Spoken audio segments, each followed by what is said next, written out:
Olá! Hoje nós vamos falar um pouquinho sobre a história da dança.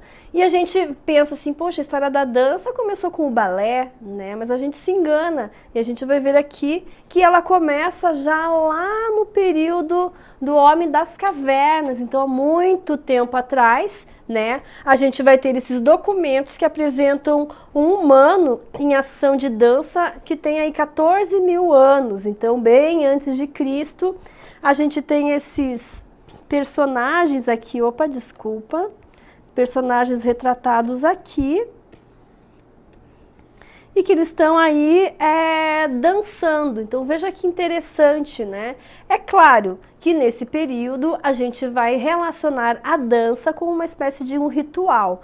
Ela sempre feita em grupo, ela não era algo ensaiada, assim como é o balé que a gente conhece, né, mais próximo de nós, que é mais do nosso cotidiano, mas ela tinha a ver com essas rituais sociais, ou para chuva, para que tenha chuva, para que a caça seja boa, para eliminar ou se afastar de maus espíritos. Então ela tinha uma função ali ritualística, mas veja que o corpo então entrando em ação e a necessidade então do homem de se expressar corporalmente pelo movimento do corpo e se expressar aí por meio desses registros que a gente tem então aí para contar um pouquinho. Claro que não são grandes registros, a gente não tem uma coisa muito sistematizada e uma coisa muito recorrente, mas tem alguns desses fragmentos aí para a gente poder contar um pouquinho da história e a gente poder constatar essas informações. A gente aqui tem também, nesse mesmo período, né, que especialistas da pré-história, né, estudiosos dessa área, preocuparam-se muito pouco com a história do movimento. Tá? Ali tinha a gente tem, claro, muitos estudiosos que se concentram no estudo da arte rupestre, né? O Brasil é um polo riquíssimo de arte rupestre, tá? Mas com relação especificamente à história do movimento por meio da pintura rupestre, a gente não tem algo tão específico. A gente tem os registros dos desenhos que contam um pouquinho do cotidiano, da caça, de alguns rituais, enfim, mas a gente não tem algo sistematizado especificamente contando sobre a história do movimento, então é algo mais restrito, então a gente não tem tanto referencial, tanto repertório para dizermos sobre isso com mais profundidade. No período paleolítico, né, a gente tem que pensar aqui que a função então da dança era de caráter religioso, ritualístico, como já havia contado para vocês, tá? Então é importante a gente pensar aqui que diferente do balé clássico que nós conhecemos e que até hoje perdura aí na contemporaneidade, o balé clássico ele é feito para os nossos olhos, para a nossa contemplação, ela tem mais essa relação de contemplativa do espectador. Na dança do período do paleolítico, a gente vai ver que ela tem uma função. Então, a dança com uma função ligada ao grupo, ligada a rituais. Então, veja que aqui existe uma grande diferença entre o balé, por exemplo, e as pinturas rupestres da época, tá? Nesse período pré-histórico, a gente tem, então, nossos ancestrais, os dançarinos. Então, veja que interessante, né? Eles até dando alguns saltos, correndo, os animais correndo.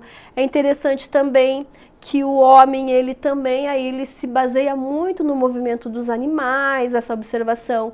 Se a gente for ver até mais tarde com os índios, né, a gente vê que isso tem muita relação também.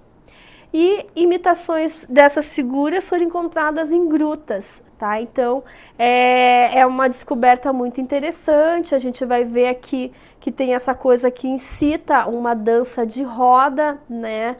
A gente sabe que pela história da dança, a dança de roda, ela tem essa coisa de que ninguém é melhor que ninguém, e essa coisa da circularidade tem a ver com essa coisa da união, do grupo, tem essa coisa de igualdade entre as pessoas que estão dançando na roda. Então é bacana, a gente tem ali naquela figura que eu mostrei para vocês uma excitação disso, tá?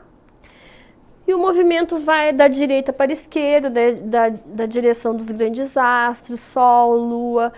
Aqui é interessante então pensar que essa função ritualística da dança, que ela tem a ver então com esse social, ela vai sempre se relacionar com coisas da natureza. Então a natureza, o homem era movido pela natureza, né? Então tem lá o dia, tem a noite, a gente também hoje também se move em função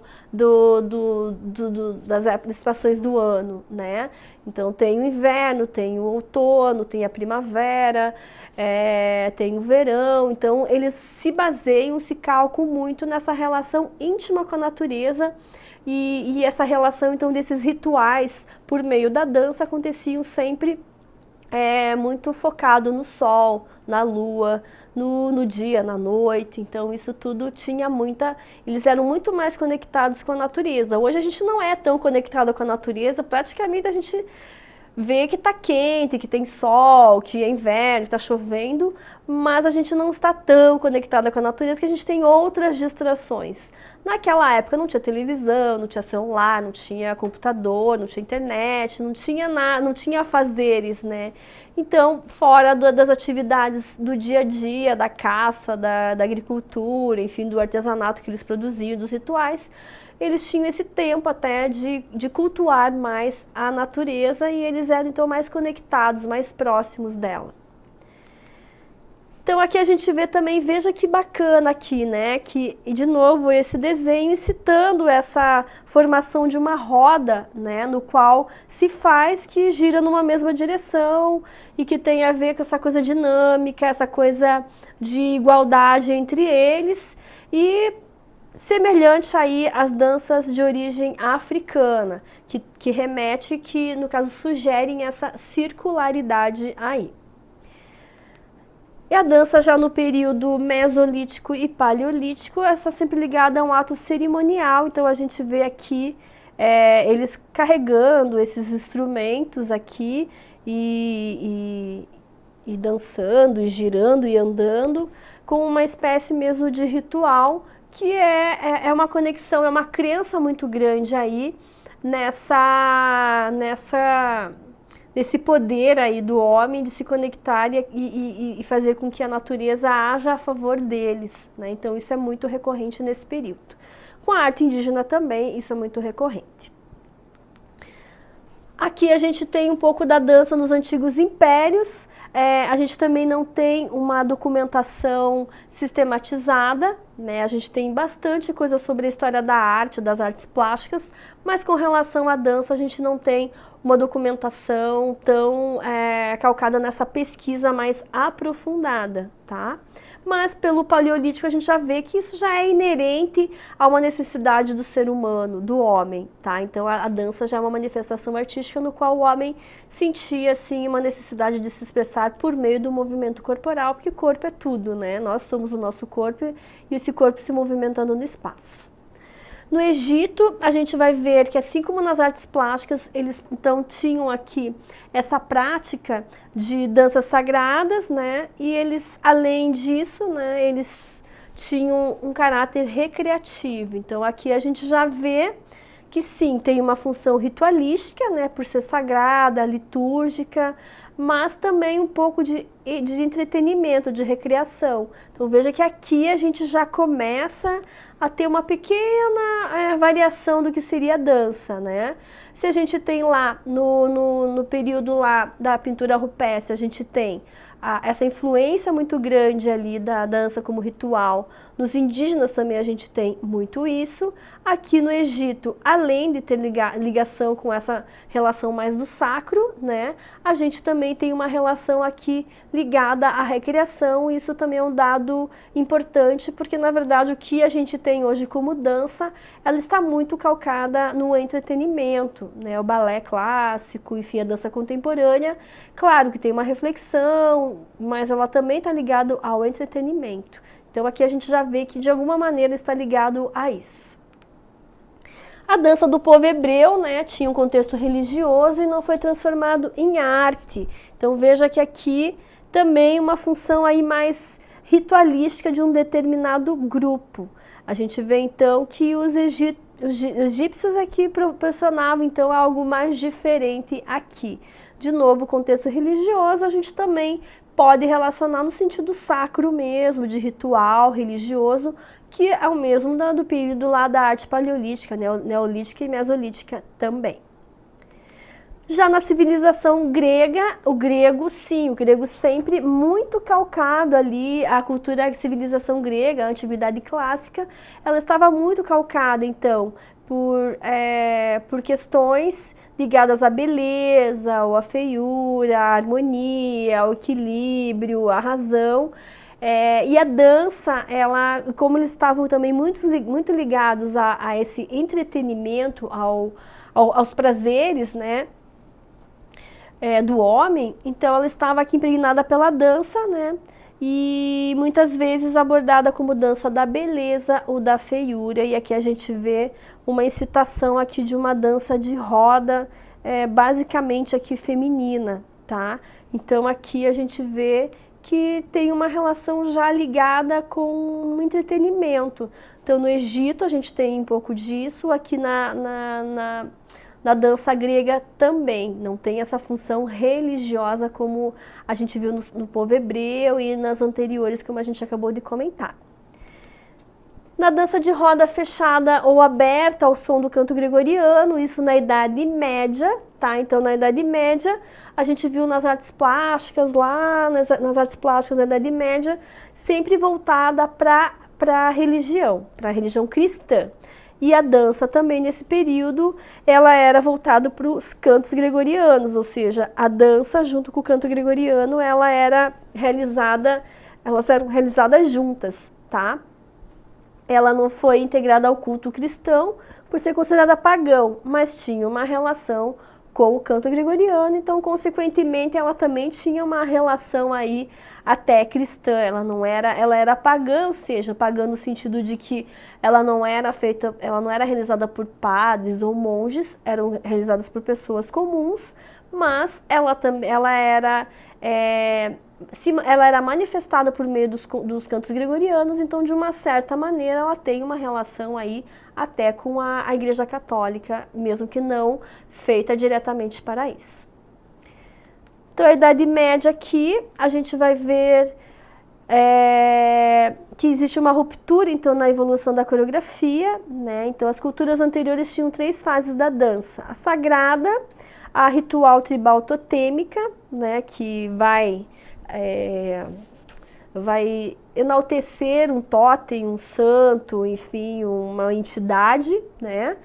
E de divertimento. Então ela vai transitar aqui, a gente tem então esse anterior aqui, que também faz parte desse período, desses tipos de dança de roda fechada ou aberta, ao som do canto gregoriano, e a gente vai ter aqui 3 tipos de dança: a sagrada, a ritualística e a de entretenimento. A gente tem aqui, coloquei duas imagens para a gente ter uma diferenciação entre uma e outra. Então aqui a gente já vê que interessante, mesmo a Idade Média sendo essencialmente aí focada na religião cristã, a gente viu que ela teve aí um viés aí, que ela possibilitou o surgimento também dessa arte como entretenimento, como divertimento. Então isso é interessante. Retomando que a gente viu isso no Egito, a gente viu isso na Grécia, e agora a gente viu na Idade Média uma pequena vertente, mesmo nessa aura cristã ali da Idade Média, tá? Então, no século XII, que é esse período aqui da Idade Média, a gente tem a dança de corte, que vai marcar uma nova etapa na história. Então, aqui a gente tem como registro a dança da corte, e a dança da corte, ela servia para entreter as pessoas. Então, vejam aqui que interessante, né? As pessoas estão jantando, estão comendo, que tem aqui toda a aristocracia da época, e eles jantando ali, e depois eles tinham o prazer de assistir alguma apresentação de dança, normalmente acompanhada com música também. Então, música e dança têm uma relação íntima aí na história, tá? A gente tem aí já um prenúncio desse balé clássico nesse período, que vai ser sistematizado mais para frente, né? Que era uma dança metrificada, que separa-se da dança popular e torna-se uma dança erudita. Então era preciso aqui saber os passos, né? Então a gente tem aqui o balé clássico que a gente conhece até hoje. A gente vai ver que ele é um clássico aí, que já vem desde lá do período da Idade Média, que ele se torna cada vez mais sofisticado, aperfeiçoado no decorrer da história. E a gente vê que então, existe uma separação muito grande aqui, a gente tem uma fissura na história da dança, né? Porque, então, a gente separa aqui da dança mais popular, de caráter folclórico, para essa dança dita erudita. Erudita porque ela precisava desse ensino, desse aprendizado sistematizado, feito numa escola especializada. Então, é uma academia de dança no qual o aluno é convidado a participar durante anos e anos e anos para se aperfeiçoar. E isso começa então aí nos primórdios aí da Idade Média de maneira mais sistematizada, tá? A gente vai ver então que surgem os dançarinos profissionais e mestres da dança para entreter e divertir a aristocracia da época. Então tinha essa coisa muito de beleza, enfim. E o balé da corte, né, o balé de corte, que daí ele especificamente aqui treinado, ensaiado, de modo a responder e atender, a entreter um público muito elitizado aqui.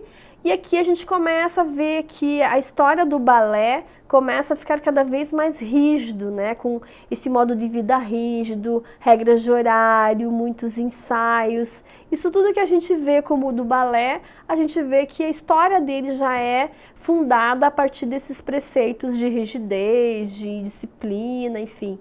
O balé sempre é visto como essa pessoa que é extremamente sistematizada aí. Daí a gente tem aqui o desabrochar e a morte da escola clássica. No século XVIII, a gente deu um super salto na história aqui, tá? Que vai ser, a gente tem o fim da aristocracia, né? E vai surgir a classe burguesa rica que vai começar a bancar esses grandes espetáculos de dança. Então é interessante aqui que a gente vai ver ali, a gente vai ter Revolução Francesa, o Iluminismo, tem um período todo no qual a sociedade burguesa começa a assumir o poder, a gente tem todo aquele sistema feudalista que já perdeu sua força, os aristocratas também perderam seus dinheiros e mesmo mantendo algum certo poder pelo seu cargo, né, assumido anteriormente, mas quem banca mesmo, quem são os novos ricos e endinheirados, era a sociedade burguesa da época que começa a bancar os espetáculos, começa a bancar os artistas da época, em qualquer uma das áreas, artes plásticas, música, dança, tá? E a gente vai ver aqui que os artistas ocupam uma categoria especial, claro, né? Se você precisa de tanto estudo, de tanto tempo de preparo, você tem que ter um destaque especial, sim. E a gente começa a ver que vão começar a surgir nomes, né? Antes a gente não tinha uma bailarina, um bailarino com nome próprio. A partir de então, na história da arte, a gente começa a ver que vão existir os nomes próprios, pessoas importantes na área da dança.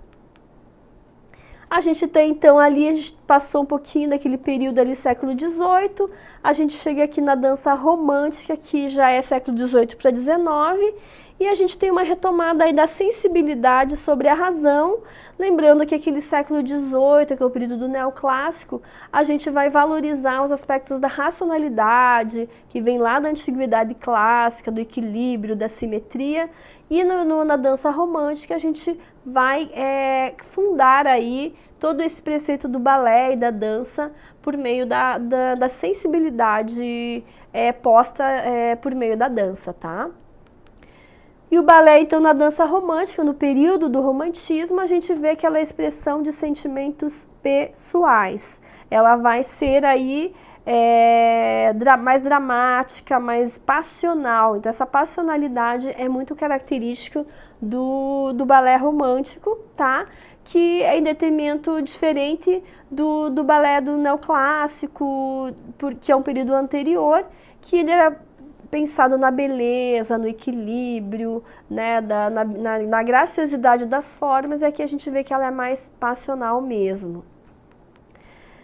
E no período, então, do romantismo, a gente vai ver que a ópera detinha o monopólio do balé, que era submetido à classe rica conservadora da época. Então, veja que interessante aqui, que o balé está junto com a ópera, junto com as grandes orquestras. Então, fica aí uma mistura aí, né, de artes juntas que se integram. Então, o balé está muito dependente aqui pelo menos na época, porque a sociedade burguesa da época gostava das óperas, e o balé junto e a orquestra junto, então era um grande espetáculo realmente.